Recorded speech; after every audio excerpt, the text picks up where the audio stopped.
It is the year 2040 and the world is so advanced people only work when they want to at the National School for Advanced Medicine. Rao was working as a medical student alongside his childhood crush Alyssa.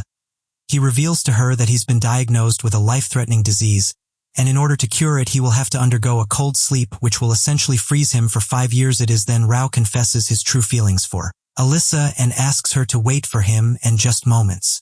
Later he heads to the cold sleep facility along with his siblings and Emru and are in the facility. His doctor assures him that they will keep him nice and healthy during his cold sleep, and Rao is happy that he got the doctor he wanted. Alyssa comes to say goodbye and Rao gives her a necklace saying that she can give it back when he wakes up soon after he's placed in the tank, and his siblings come to bid him an emotional farewell while the tank slowly fills up. Rao is trying to comprehend the fact that the next time he wakes up years will have passed, and he's afraid of being left behind. Just before passing out, Alyssa says she will wait for him, and he puts his hand against the glass before finally drifting off. The next thing he knows, he wakes up seeing a Walmart version of Alyssa named Maresu along with a group of nurses who seem thirsty for him. Sue tells him it's 2045, and after a quick checkup the blushing nurse reveals he's fully cured. Sue then asks Rido to come with her and she'll explain everything that happened while he was unconscious. Along the way, Sue informs Rao that she's his dedicated attendant there to see to his needs and handle any contact with the outside world. Rao is confused to why he would need such a thing until Sue explains the tragedy that happened 4 years ago. While he was in the cold sleep, a new type of virus broke out called the MK virus, otherwise known as the male killer virus, and it spread around the world faster than with the infected dying within 3 days of contracting it. The world has started to collapse as the population has decreased by half. I am inevitable, and several technologies including food production have been lost as they're too hard to maintain. In disbelief, Rao jumps out of the car and is quickly surrounded by women who can't believe there's a male in front of them. Sue catches up to him and tries to explain the situation. Once again, 99.9% of males have been wiped out and only a few others remain in a cold sleep, and she reveals to him that he is number 2 of the 5 remaining males left in the entire world. All of a sudden, a woman throws herself at him while screaming, "Oh my God, it's a man!" A guard takes care of her, and the reality begins setting, and Sue explains that all the unsatisfied women around him would accept to mate if he wanted to and pleads him to do so at some point for humanity. Later, Rao discovers via an old broadcast that the world is now ran by the International Union governed by women, otherwise known as Sue tells him that those who are immune to the MK virus need to have as many children as possible or it's likely mankind will go extinct. Still in shock, he asks if artificial means of conception will work. However, Sue reveals that they have conducted all the possible ways. For some unknown reason, only the natural way of creating a new life works. Unable to process what the hell is going on, he is grateful to be reunited with his sister and sees his brother who is undergoing a cold sleep like he did. He also learns that Alyssa has been missing for a long time. Upset by all the revelations, Sue tries to develop plot with him, but Rao refuses because he can't stop singing for Alyssa. Upon witnessing Sue fail her mission, Nano asks her if she wants to have number 1 seat instead, but Sue says that he smells like a RuneScape convention, so she could never do it with him. The following day, R is offered more plots to develop, but being the sworn simp he continues to refuse them all. Sue stops trying to force things on R, but she makes him understand that he has a responsibility to do in the world. She then shows him all the certified women she can have sent to his room, but after realizing the gravity of the situation, Rao asks her to give him just 1 month to find someone, his childhood crush who he's been drooling over ever since he can remember, even though he's been granted 1 month to find Alyssa. Sue will still send girls to his room every night anyway if he's so sure about saving himself for Alyssa. Their advances will surely fail. Meanwhile, number 1, whose name is Hino, is having the best time of his life. Before long, Nano arrives for him to do his work, and to his surprise, he can even choose the actress he was literally just drooling over on TV that said Hino did not waste any time and got to saving humanity. Elsewhere, Rao, Maharu, and Sue are enjoying their meal when Rao asks her why she's eating a lot. H tells him that it's because he starved her last night. She also informs him that there will be more people who will join them to secure his welfare. Soon after, Hio meets Rao for the first time, and he tells Rao to just enjoy this new life to the fullest, thinking he must be stupid for not taking this miracle opportunity they've been blessed with. When Rao takes a shower to relax and take everything in, the girl Sue said she would send arrives and creeps up on Rado. She tries her very best to wear him down, and she was almost successful, but being the stubborn little white knight Rao couldn't accept. With Alyssa still in mind, when Rao woke up he saw a can passed out on the couch before noticing a little green-haired woman tucked underneath his blanket. She introduces herself as Sueya, and moments later are along with his attendants proceed with today's schedule until a grizzly bear breaks into the facility. Luckily, Sueya saves the day as she became possessed by Ronda Rousey and ice-skate the bear with a single leg kick. After that, Sue takes Rao to Alyssa's lab, where he learns that she was researching to find a cure for the MK virus. Rao reminisced about his childhood moments with Alyssa, like when she vowed to become a great doctor to find a cure for her dog's illness. That said, Rao decided to help find the cure for the MK virus himself. Moments later, worldwide live broadcast was made for Rao to declare his mission to find a cure for the MK virus while offering words of encouragement to the public. Elsewhere, a disguised Alyssa watches the live broadcast. On the other hand, Maharu tells her brother how reckless it was to do the live broadcast as attracting attention from the whole world brings danger. Not long after, Alyssa reveals that the MK virus was not natural but a man-made one. According to her findings later on, R reunites with Sue, who's enjoying her pie, and later apologizes to her for being stuck with a beta male loser like him. At that moment, Sue realizes how kind-hearted Rao is despite being unreasonable with his seed. Meanwhile, the heads of the facility start saying shady things about number 2. As it turns out, they didn't like his declaration speech of finding a cure. On the other hand, they praise how number 1 is doing a great job by developing many plots, but due to the buildup of frustration with number 2 and his attendant, they agree to awaken number 3 to make up for number 2's shortcomings. One of the leaders tells a young lady named Karen to prepare herself because her mission is about to begin, as number 3 will be awakened soon. Upon hearing this, Karen excitedly tells her the life of the luckiest boy on Earth is about to begin. Back in the year 2040, number 3 was just a typical nobody high schooler who was working as a Discord mod for free. However, just like any movie on Netflix, nerdy students like Shota are bullied in school. The girls were repulsed by him, and he would be humiliated almost every single day, and as unfortunate as it seems, nobody dared to help him from his bullies. Despite being a sweaty Discord mod, Shota is great at the piano, which is why his music teacher has a very soft spot for him. Or 2, when he went to the hospital to get a checkup, he was fatefully diagnosed with the same disease as R and Hino, so he also underwent a cold sleep, resulting in him being number 3 when he attended school for the last time. None of his classmates cared that he had a life-threatening disease. After school, one of his bullies came out of the bushes with a girl and knocked him to the floor. The bully said, "I heard you were going to the hospital. Sorry, you'll die a virgin." They even spit on him, making him rage inside because he can't do anything back at home. He curled up on his bed and wished for a better world, but to add more fuel to the fire when it is time for him to undergo his cold sleep, none of his family came to bid him farewell. Just before losing consciousness, he says, "I hope the world can be a little kinder when I wake up." Back to the present, Shota is finally awakened and Karen gives him a warm welcome, introducing herself while simultaneously freaking him out. Karen informs Shota that his father is also safe, but he is currently in deep sleep. When Shota asks about his mom and sister in America, Karen tells him that the scope of information she can gather is limited to Japan only. Unlike her, Shota is more relaxed after finding out everything that happened while he was gone, probably because he was always a victim. "You're a victim." Karen introduces him to the class, and while sitting down he dwells on the fact that the entire male population is pretty much gone, but soon he will realize this is the best thing that could have happened for a helpless beta like him. After their morning class, he goes to meet his music teacher, who is over the moon to see him. She doesn't waste any time and asks if he's free tonight. During PE class, Karen informs Shota on the best choices for him, starting with Hiragi Shanka, who is toned and petite. The next one is Natsu-chan. She comes from a loaded family and has a massive heart. And last but not least is Akira, the volleyball player, who's got some volleyballs of her own. What do you mean by that? When night arrived, Shota went to his music teacher room, and upon entering, he saw Miss Yuzuki, who was in her nighttime fineries. Before long, she starts developing a plot with Shota that he cannot resist. The next morning, Natsu-chan starts making her move on Shota by asking him about his favorite music. Shota is enjoying Natsu-chan's riz when Shunka butts in their conversation, annoying her thirsty classmate. Upon her spot being taken, Natsu-chan pinches Shota and leaves. Later that day, Shota visits the volleyball team where he sees a tiny woman called Chuyu. Upon watching them play, Akira spikes the ball so hard that it hits Chu's face. Unfortunately, the impact was so strong that Balin flew all the way to Ice Sky Shota, but failed. After seeing what she has done, Akira profusely apologizes to Shota.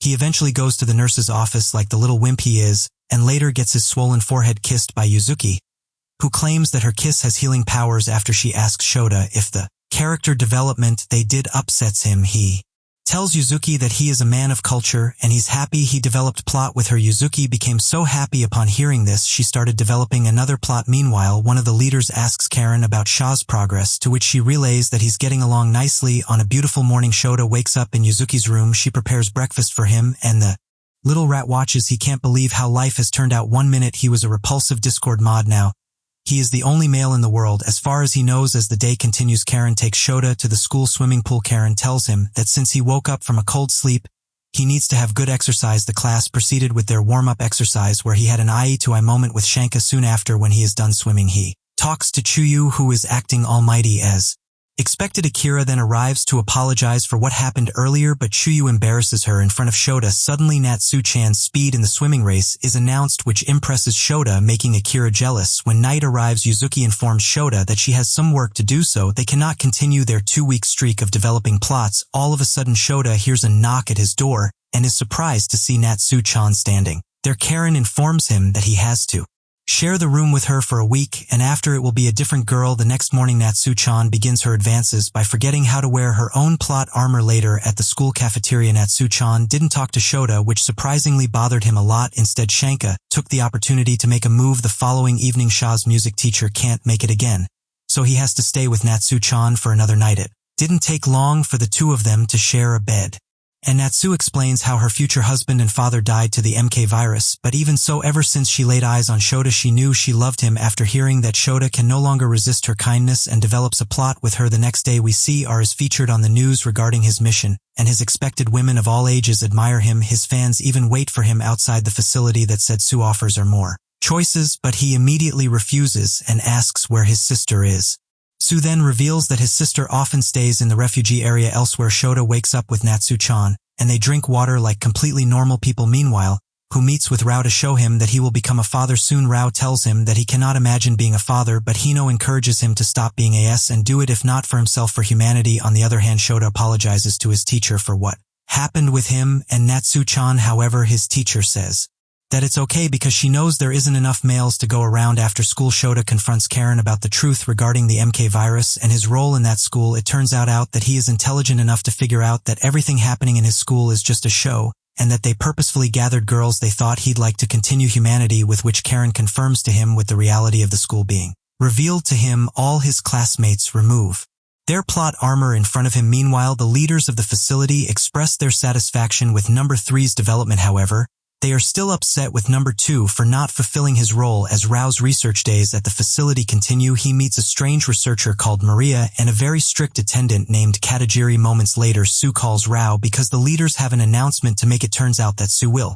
be replaced by Maria and Katajiri. Katajiri tells R that it's his fault Sue was forced to leave. She explains that his refusal to develop plot with anyone made Sue fail her mission. She even revealed to him that while she permits him to try and find a cure for the MK virus, she will restrict his freedom if he does not fulfill his other responsibilities. Not long after, Katajiri approaches Sue and begins insulting R to her face, but Sue tells her that she is wrong about him because he's a man with dignity and he has a strong value for respecting women. Sue then leaves Katajiri, which irks her a lot. Later on, Rao and his attendants ride a train to Cayman City. Along the way, Maria spills juice on her clothes, so she goes to the bathroom, and R waits outside where the two exchange thoughts about the virus. Maria reveals that Cayman City is where the first victim of the MK virus appeared. When they arrive at their destination, R's attend are happy with the place they're staying. However, Katajiri and Maria start getting on each other's nerves. While R is enjoying his moment of peace and relaxation in the hot spring, his attendants decide to disturb him and make it even hotter. The following day, they all go to the hospital to meet Taniguchi, a granny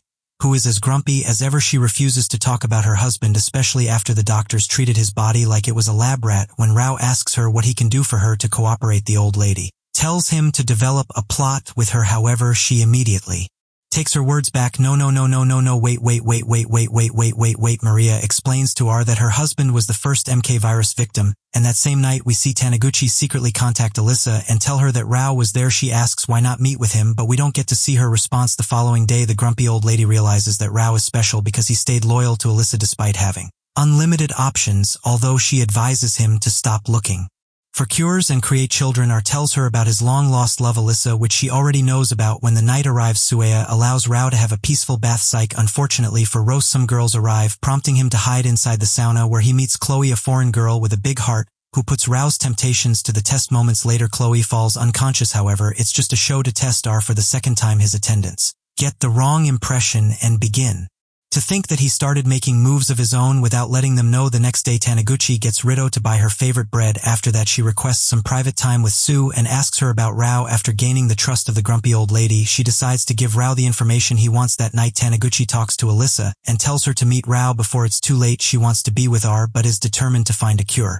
She explains that even if Rao falls in love with someone else, she will still love him the same way. Not long after, an unknown person poisons Taniguchi, causing her to go into a coma. Rao and his attendants are shocked and devastated to hear the news, but Taniguchi left something behind she wanted R to have if something were to ever happen to her without wasting any time. R and his attendants go to the hospital where Taniguchi's husband was brought to after he was infected. The place where the virus officially started. R, along with Sueya and Maria, explored the creepy abandoned hospital. While the two were having a serious conversation, Sueya interrupts them with her scream. Meanwhile, Hino continues to develop plots with more and more women he's drool pull over in his life. Elsewhere, Katajiri is confronted by Ikan because she suspects her of poisoning Taniguchi. While Rao and his attendants are on the train back to the facility, they come across the school where Maria's sister studies. Meanwhile, Hino takes a ride outside because he wants to get a girl from the refugee place, and none other than Maharu catches his eye. Rao's sister Kino tells Nino that he wants to develop some plots with her. At the train station restroom, Rao found a hidden document in Taniguchi's photo which contains a file on how to make the MK virus. He remembers how Alyssa said the virus was most likely man-made, and now with this information he can learn about the virus and make a cure with all the facts gathered. Rao finds it hard to know who he can trust among his attendants. Later, Rao learns from Maria that the government gave her a tiny budget to research the MK virus with, and this is because they want her to focus more on food production. Their conversation is interrupted when Katajiri and Nano are to inform Rao that Hio wants Maharu to be his mate. Nara refuses, so they ask Rao to have a word with Hino personally, who refuses to give up and tells Rao to at least set them up on a date, to which he reluctantly agrees. Soon after, the leaders start talking about fights happening in the refugee area, and Katajiri suggested using number 2 for help. Not long after, Akan and Maria talk to R in the shower. They explained that this is the only way to avoid suspicions when talking about the MK virus. Akan knows he has some classified information about it and warns R of the danger that his pursuit entails. Katajiri suddenly arrives, and they all act like they weren't doing anything but developing plots. Katajiri approaches Sue again to confess her love, but Sue tells her that she doesn't want a girlfriend, making her leave. The next day, Akan manages to create a hidden base in the refugee area where Rao is tasked to distribute the food rations. When an assassin is about to ice-guy Rao, Kiri's sister arrives to stop him. The next day, Hino is having a date with Maharu along with Rao in the facility. Despite S effort to RS her up, Maharu is not interested at all. Back in the refugee area, Rao and Maria discreetly continue their deeper study of the MK virus. When Akan arrives with her zombie mask to scare Sueya, Maria then finds a piece of damning information about her colleagues and many other capable professionals with relevant knowledge and skills to find a cure. It turns out that all of them had gone missing at the same abandoned hospital where the first infected victim was taken. Back at the school dorm, Natsu-chan wants to make the most out of her last day with Shota but fails because he's not in the mood. When Shota thought of escaping, Karen was there to confront him. The following day, the high school girls decide to have a draw to determine who among them would develop a plot with Shota. The girl who won the quick draw, called Erika, is happy she won, but unfortunately her presence reminded Shota of his bullies 5 years ago, so he ended up hiding from her. Shanka follows him and they end up talking about how they were both bullied before all of this happened, and the two nerds develop a plot. Since they share a connection, Shota continued to reject Erika, who is jealous he chose Shanka, so he leaves them to argue in his room. When Shota starts missing his music teacher, he crosses paths with Akira, who comforts him. The next day, Shota sees Akira inside the gymnasium, and she invites him to go in the stockroom with her, where she starts working on Sha's character development. Little did they know that Natsu-chan was just outside. The next day, Karen wants him to kiss ER, but he just fell to his knees, causing him to get bruises on his palm. He was then sent to the clinic to get checked, and after the nurse is all done, 3 of his classmates arrive to make him feel better. Karen meets with a transfer student called Hashino and remarks how Shota is handling things like a king. We then see Shota have a moment with Chuyu, who confessed her interest in him. However, when she makes her advances, he turns them down. Not long after, Karen informs Shota that his teacher has left the city, which upsets him greatly, as he didn't even get to say goodbye. The next morning, Karen prompts him to develop more plots, making Sha unleash his true Discord mod personality. When the next day arrives, Karen calls the attention of everyone to introduce Hashino as their new classmate, which is a shock to Shota. Hashino was one of Sha's former classmates, and she was one of the people who didn't care and turned a blind eye to his bullying. Understandably, Shota holds a grudge toward her, so when Hashino asks for his help, he realizes he can just toy with her. Not even her classmates treat Hashino in a good way, refusing to acknowledge her as their classmate because of her age, which upsets her. Meanwhile, Karen lets Hino attend their class, which is questioned by Shota, but Karen explains that Hashino is only doing it because she wants to be a part of the Shota sees her desperation, so he plays along. The next day, Shota embarrasses Hashino in front of all their classmates for how she treated him 5 years ago. Elsewhere, Ra wants to go back to the hospital to find an answer for their problem. Meanwhile, Karen asks about number 2, and the leader tells him that he still refuses to do his duty. They talk about the possibility of them knowing something that they don't. That said, Karen asks the leader if they are still safe where they are the next few days, and night Shota continues to enjoy his school life, making Karen very happy. On the other hand, Rao along with his attendants return to the hospital. The next morning some new foreign people arrive in Japan, and Chloe seems to be their spy and leader. Their arrival alerts the leaders because they don't have much information about them, and enemies pose a great threat to their plans. The next day Shota approaches the only girl in class that he has not developed a plot with yet. He invites her to his room, but she says that she can't make it because she's stuck at a red light. You don't find that suspicious, and this makes Karen become weary of her. When night arrives, one of the leaders asks Karen if everything is going well on her end, which she confirms it is after Shah's classmate who turned him down is called by Alyssa. She asks the girl if Shota accepted rejection, and she says he did. The next night Rao and his attendants explore the old abandoned hospital. Suddenly Akan asks Rao about his feelings toward Sue, which makes her blush instantly. When Akan scares Sueya with ghost fantasies, she accidentally destroys a thin wall. They decide to move forward, and notices that the vent is big enough to fit a person's body. Meanwhile, Sue observes from the facility's window, looking extremely sad for an unknown reason. Not long after, the foreign unit under Chloe's command arrive, and the leaders greet them. Meanwhile, Maria and Rao enter the ventilation and make their way through, when all of a sudden they see one of the leaders of the U and her people below, but their weight was too much for the vent to handle, so it collapsed. Upon seeing them, one of the leaders gets mad and orders them to be sprayed with bullets, but to their surprise she wasn't talking about them. As we see some enemies drop to the floor behind them, Chloe appears and introduces herself as the one in charge of the Department of Peacekeeping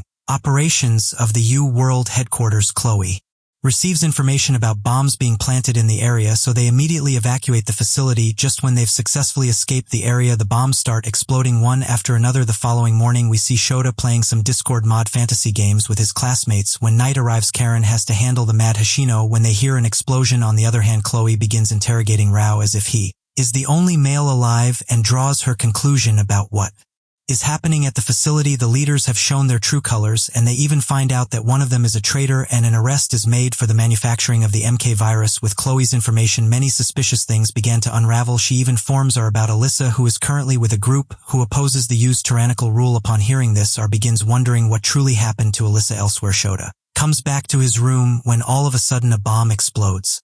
Shota wakes up from a dream about his music teacher Yuzuki, and as expected, Karen is there to apologize for what happened. She further explains that the explosion was caused by a terrorist group that is against the U, when suddenly the door opens because Shah's Haram were extremely worried about him. Later that evening, Karen tells him that there is a spy in the school. She further informs him that he is not the only male survivor, as there are 4 others who survive just like him, which triggers his anxieties from the bullying he experienced from other guys. Karen tells him that she plans to bring him to Tokyo with her so he can stay in the U headquarters. When Shota asks Karen what her true intention is, she reveals that she wants to be the most powerful person in the world, inspiring Shota to feel the same way. Alyssa's accomplice informs her that the security has become tighter, so she has to leave Cayman City as soon as possible. On the other hand, Alyssa and the rest of her group awaken number 4 just moments later, and at that moment one of the leaders orders them to gather all the numbers at the main headquarters. Chloe tells Rao and his attendants that Alyssa's group are the ones who took number 4. Katajiri and Chloe then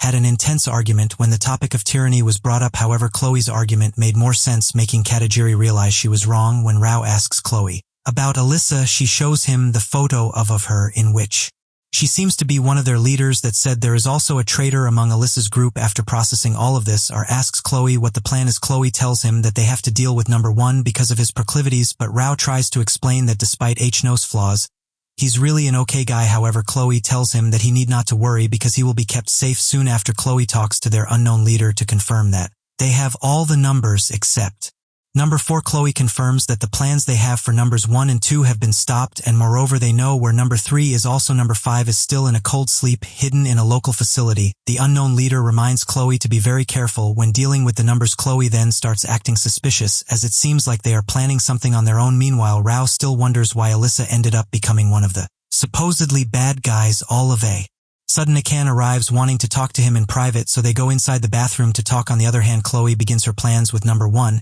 and she immediately removes all the girls that could possibly mate with him. Meanwhile, Akan explains to her that while she hates her mother, she is actually an honest and hardworking person, so she is sure that she is not the one who manufactured the MK virus. Moments later, Alyssa's group hacked the broadcasting system. Alyssa then reveals All the lies behind W as she shows number 4 to all the viewers worldwide. A man called Zen Alyssa further reveals that the true intention of you is to eradicate all men to create a new era of an all-women world. Rao immediately confronts Chloe on this information, but she manages to dodge the questions. After this, Chloe is contacted by the unknown leaders who remind her again to be careful when dealing with Radel. After receiving some information from her mother, Akan suggests they leave Japan and reminds Rao to not trust Chloe. When they return to Rao's room, they meet a mature version of Shota along with his attendant Karen. It turns out that Shota was put into an aging machine to catch up with his actual age, and just like that, Shota changed dramatically. Shota and Karen join Rao to talk about the terror attack that happened recently. After that, Karen reunites Maria with her younger sister Chuyu not long after Karen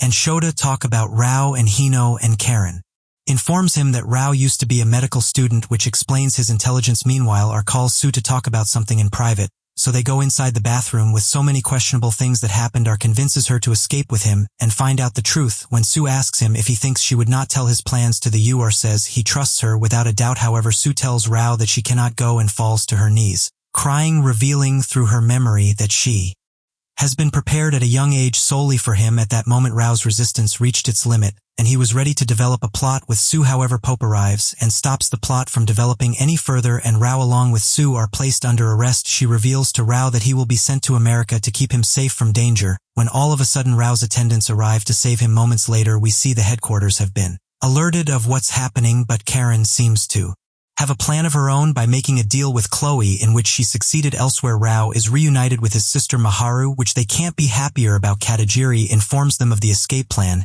and leads them to the ship that they will use to get away. Katagiri promises Rao that she will keep his brother safe while he's away. Before leaving, Rao thanks Sue and hugs her, telling her to stay safe, and promises he will come back for her. Moments later, Akan introduces Alyssa's accomplice to Rao, who reveals that they will meet Alyssa in Taiwan. Before long, Rao considers the possibility of Sue not being able to betray you. Maharu then gives Rao a tablet that Hino uses to contact him. When Nano asks if Hino wants to leave with Redo, he tells her that he can't abandon his children like the amazing father he is. Moments later, we see Shota taking an interest in a girl called Reina. Chloe, on the other hand, arrests Katagiri along with Sue for betraying the U. Soon after, we see Karen giving Shota more options, and Reina is included elsewhere. Rao finally arrives in Taiwan, and by dark, he is finally reunited with the love of his life, Alyssa, and together they vow to save the world. This brings the anime to an end. Don't forget to like and subscribe if you enjoyed, and turn on post notifications so you never miss out on any more of my videos. Until next time, take care.